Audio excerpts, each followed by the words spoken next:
Welcome back, Scribers, to another episode of Agrarian Skies. Today we're hoping to get the ME system in place. So I've done a bit of work around, and so let me give you a tour of that first. And then we'll get on to building the molecular chamber and getting our ME system up and running, hopefully. So let me got the frames on, don't want that. Okay, I was going to build I built this little place to put my assembly in, but then I realized after watching some videos that it's going to need to be close to the machines that are doing the work, well, like the machines I have upstairs and maybe some of these. So I decided to build out this platform here and then put the ME system in here. I'm going to do a 3x3 at first, and then later on we probably will upgrade that, but I didn't do any of the crafting of the items on camera because it takes so long, and I'll just show you a little bit of it when we get to putting it together. So this is my new Ender Lily. Oh, and I'm missing an Ender Lily. Oh, I just noticed. This is my Ender Lily farm. I already was able to get 4 or 5 Ender Pearls, but for some reason I'm missing one right here and I don't know where it went. And I did an automatic sprinkler here to help it grow. They are growing because they're getting watered. Plus, this sprinkler allows you to put bone meal inside, so it also uses that. Now below here, let me show you what I have. I have an aqueous accumulator, and next to it, obviously, get that out of there. I have the water for the aqueous accumulator next to it, and so that automatically feeds this open blocks tank, and that way it constantly gets water and I don't have to worry about it, and I can just wait for the Ender Lilies to grow. But for some reason I had 5 Ender Lilies and I only have 4. Not sure what happened there. So that's working out. The other thing I was going to show you is this is clear glass that you create through the smelting. What's nice about this is if you break it, it doesn't break. It stays in, you don't need a silk touch to take it off. Plus it removes any of the lines in between. If you had regular glass, you would see a frame around each glass, and this creates a nice clear glass. So that's done through the smelting. I'm making some more. I don't know where I'm going to use it, but I've got quite a bit of molten. But I wanted to show you something that you can do. So this is automatic. This is a redstone block, and it automatically fills up this basin.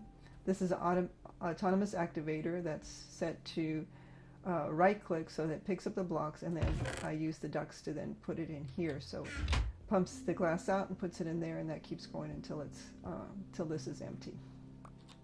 So that is automated.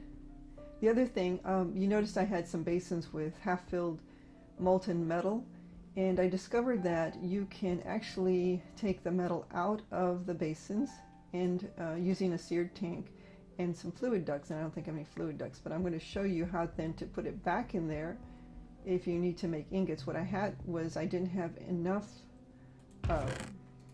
metal in there to make a full block, the 9 ingots.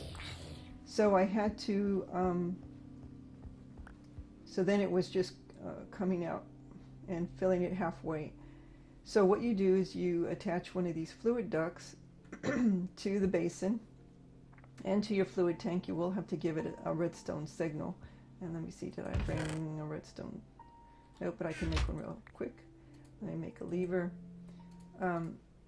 And so you obviously did this to pump it out because the fluid ducts won't do it on its own. And so it pumps it to this tank. Well, what's nice about this tank is if you break it, the fluid's still in the tank.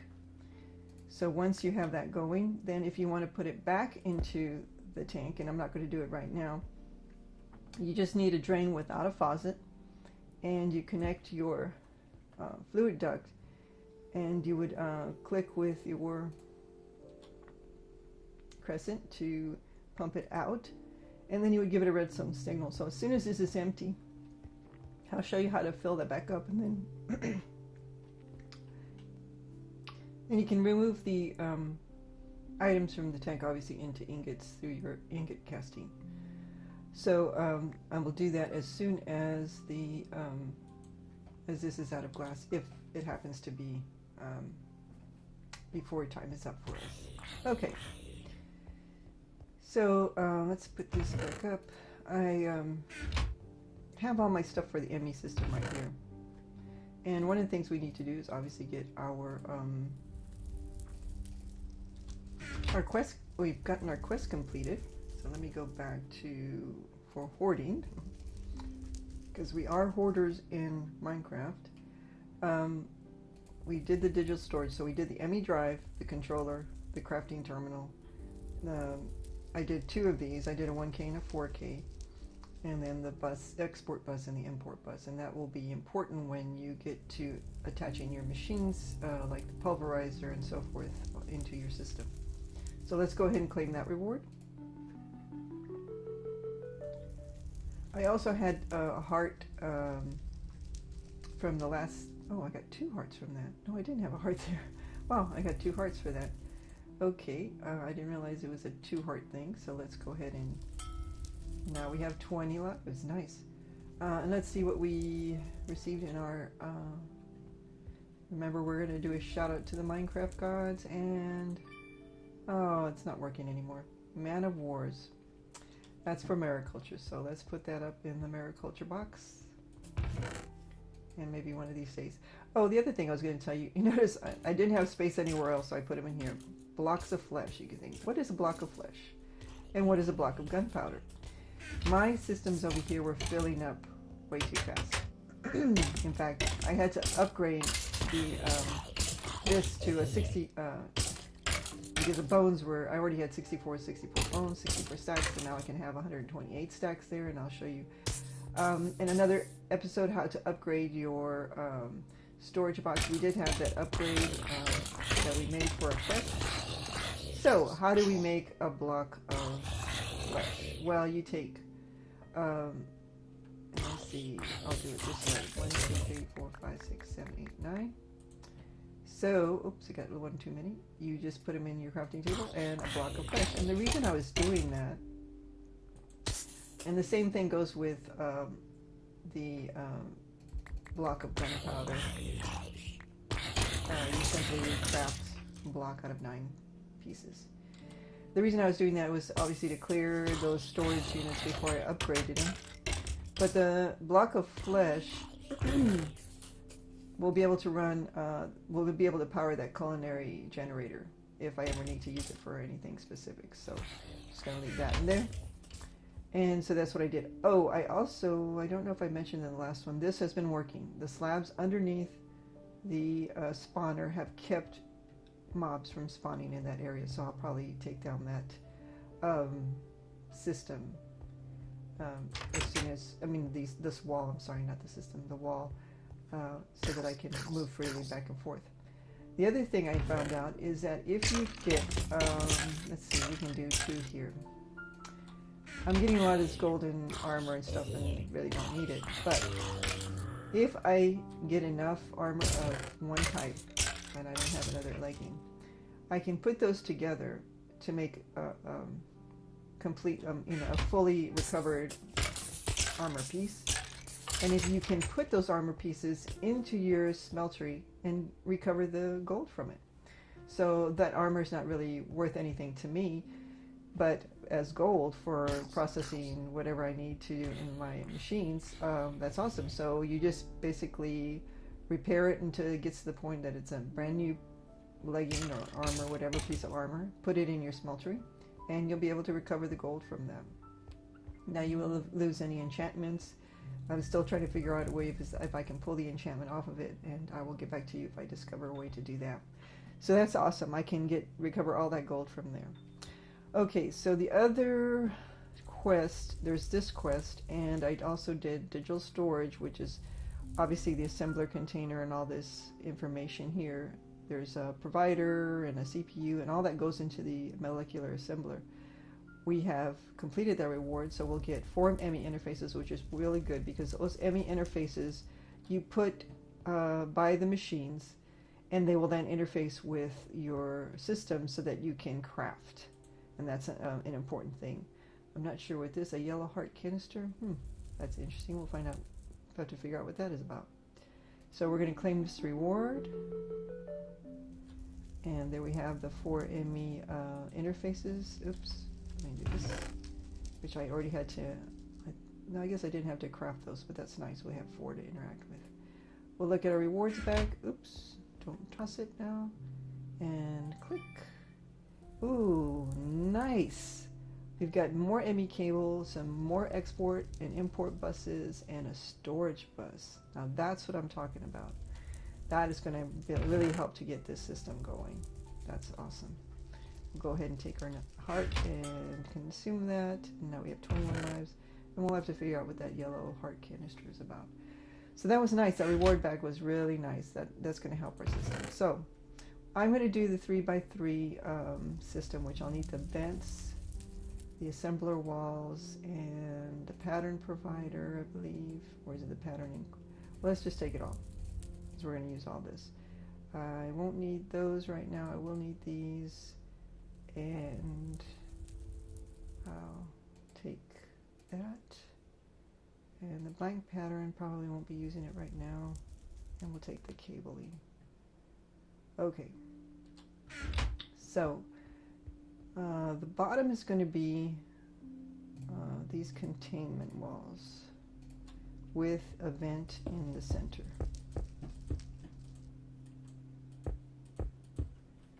So that is surrounding a heat vent. Then we'll do, this one has corners for the next level. We have, I believe, let me check real quick. I'll be right back.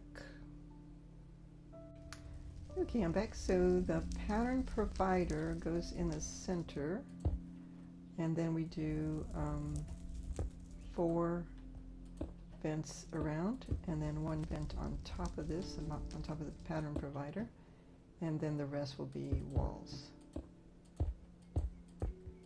And it looks like we're going to need a torch here to make sure nothing spawns on top. And let's see, doesn't look like it changed anything. What's supposed to happen is when you put the last item in, oh, it did. Okay, so it created the, you can see it creates the lines. Okay, so we're going to put some items here. And actually, I probably should make a 4x4. I have a feeling that's going to be what I'm going to need. But for right now, that's how to make the simplest one. And then we're going to put the crafting terminal there. We're going to need the controller. And you notice it doesn't have power, so I'm going to go grab something that will provide us power in just a minute.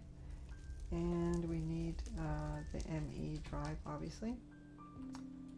That's going to have our 2 pieces of storage, which are the ME1K or the 4K. You can fill it in with up to 64K. I am going to need to get a wrench to make sure that I can... now the crafting CPU and the pattern encoder, pattern encoder can be anywhere, so we'll go ahead and for right now we'll put it right here. That does not need power. That's just to encode the blank patterns that you need to use with your system. And again, we're going to need to have, oop, I hit that F9 again. I'm going to need to put that so I can make sure nothing spawns on it. So what are we going to get for power? Well, let me see, make sure I have my crescent wrench. Back here with this magma dynamo, I had created this red fuel cell. So we are going to use that, which is full up, and we'll use that to provide power to our system. I better eat here before. I'm surprised I haven't died from not eating. I get so involved in what I'm doing that I forget to eat. So right here, in case we need to put something else there, we'll put that in there. And we'll need to connect this with the energy conduit. So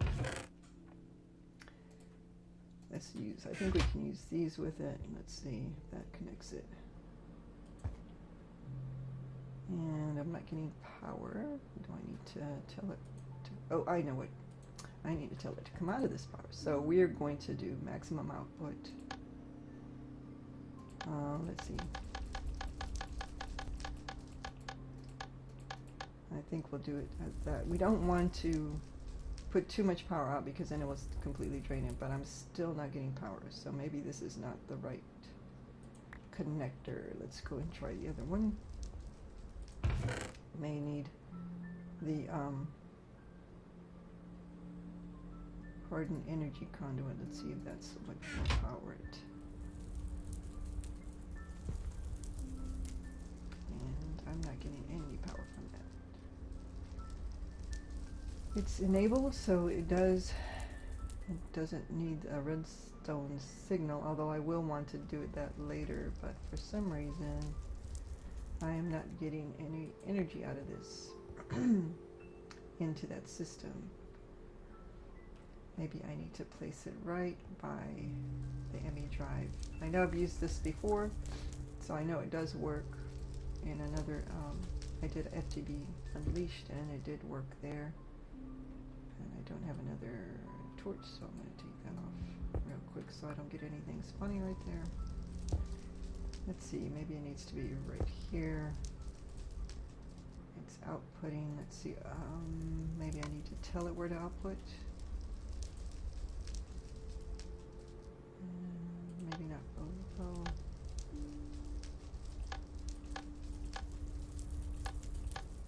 So maybe it's this, there we go. So we just need to put it right next to it, and our ME system is up and running. Cool. So it shows everything that's connected to the system with the controller. We see our drives are ready, and this is the crafting interface so that we can craft things out of there. And also I can see what items we have in our terminal. We can make a search. So let's see, we can get some items in there. I put all my ingots in here, and so I want to see if that will work. So let's go see and input all this stuff in. We should be able to get all that in, and that way we'll have it. And we'll have our crafting terminal, so we'll be able to do things with that. So we've got our ME system up and running. I'll show you more about what to do with that, and you'll notice that now this one talks about, it's going to fill that one up first and then flood over to that one, so that's okay. Now I do want to be able to put a redstone signal on it so that when I'm not using it, it's not powering. So we need to configure it so that I want to change it so that control is enabled. See, that's enabled low. That's disabled. Let's see if can I put it up on top? No. I was hoping I could put it right onto this. There we go. So if we shut this down, this will keep power for a little bit, and then it will drain out. But I want to make sure that this is not outputting while all the time, and that way I don't drain this. I don't think it's still going down, so let me see why that's not, and that's still going down, so maybe I need to do this one here, and let's see if that's doing it. Nope. Will that shut it off? There it goes. Okay, so now it's shut off. It has a little bit of leftover energy that it's powering right now, but eventually it'll turn off. And that way I don't waste all the energy that I'm getting out. Eventually I will make sure to connect it to that magma system there, and I'll probably move it back here once I get everything, and you'll see it's draining already whenever I need to do anything. So let me see, I was going to see if the glass is finished. If it's not, we'll save that for another. Oh, it is. So let's go ahead and we need to get another lever here. Unless I put one up there. If I did, it's okay. I always need levers. So we're going to put the lever up here and power this, and you'll see it drains. So it drains right back into your system. And then now I have the ingots in here. So I have 2 ingots, so I can go ahead and get them out as ingots. So anytime you end up filling, and what happens is whenever you use this redstone clock that I have here to automatically connect that. Oh, and for some reason I have something in there. Oh, it must have drained here. Oh, I forgot to turn that off. So let's do this real quick. I'll show you how to use this to get the molten back. So we want to get it back, we want to get it into the seared tank. So we use the fluid duct to change it. So we want it out of there into here. And we need to give this a redstone signal. So let me get something I can put there so I can do that. And also put a lever on it. That's the only thing about the redstone clock. You got to make sure to turn it off, otherwise it's going to automatically. And that's what happened and how I ended up with these basins of stuff. So we're going to put a block. It's got to be on top. So let me see if I can get it. I don't know if I can put it there. No, I should be able to put it right there. But for some reason it's not letting me. So let's try this. Let's put it there and there. Quick. Turn it on. It's filling up the tank. It's going to drain that. So then we can turn it off. That one's off. And then we need to move this back to the other side. So we'll take this. It sounds horrible when you're breaking it, but it isn't emptying it, believe me. So now we'll put the fluid duct back on this side. Get that going back into the system.